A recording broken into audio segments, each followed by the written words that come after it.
আপনি দেখছেন news now, আমরা জানি কোনটা খবর। বিশ্ব বাঁশ দিবস উপলক্ষে আয়োজিত অনুষ্ঠানে উপস্থিত ছিলেন রাজ্য সরকারের মন্ত্রী শান্তনা চাকমা। তিনি দিবসটির তাৎপর্য ব্যাখ্যা করেন। এই প্রসঙ্গে রাজ্য সরকারের ভূমিকা ও প্রচেষ্টার কথা তুলে ধরেন মন্ত্রী। তিনি জানান, যারা বাঁশ বেত শিল্প নিয়ে কাজ করতে আগ্রহী তাদের সাহায্য করবে রাজ্য সরকার। Handloom handicrafts, like so many organizations are being implemented in the state, like organizations Tripura Bamboo Mission. Hope this gathering will help us to share the views and opinions. On behalf of Tripura Bamboo Mission, once again I welcome you all for this World Bamboo Day celebration.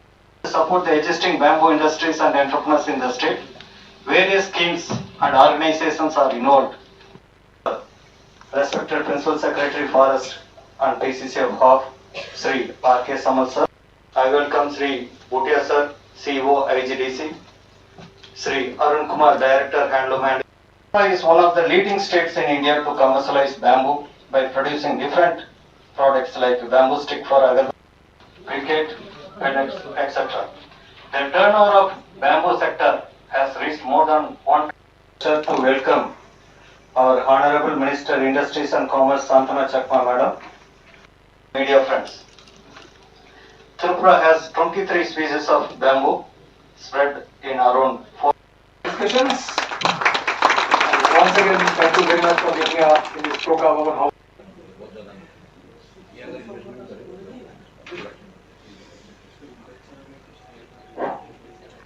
কি বলবেন madam world bamboo day নিয়ে? আজকে আমাদের বিশ্ব বাঁশ দিবস, সেই উপলক্ষে সমগ্র ত্রিপুরাবাসীকে আমি অনেক অনেক ধন্যবাদ জ্ঞাপন করছি। অন্যান্য বিভিন্ন দেশে এবং আমাদের ভারতবর্ষেও এই উৎসব পালন করা হচ্ছে, তার পাশাপাশি আমরা ত্রিপুরা রাজ্যেও পালন করছি। আমি আশাবাদী আমাদের ত্রিপুরা রাজ্যে যে আমাদের লক্ষ্য এক ভারত শ্রেষ্ঠ ভারত করা, এক ত্রিপুরা শ্রেষ্ঠ ত্রিপুরা করা, তার একটা অঙ্গ হিসেবে আমাদের যে ব্যাম্বু মিশন, সেই ব্যাম্বু মিশনের উদ্যোগে আমরা সমগ্র রাজ্যে যারা ব্যাম্বু মিশনের ব্যাম্বুর উপরে কাজ করি তাদেরকে, আমরা যারা আগ্রহী আছেন তাদেরকে নিয়ে আমাদের ত্রিপুরাতে আরও এই বাঁশ শিল্পকে এগিয়ে নিয়ে যেতে চাই এবং আমরা তাদেরকে আরও আত্মনির্ভর করার জন্য আমরা আমাদের দপ্তর থেকে আমরা সহযোগিতা করার চেষ্টা করব।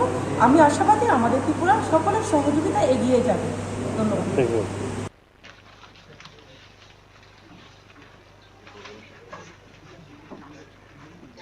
সবাইকে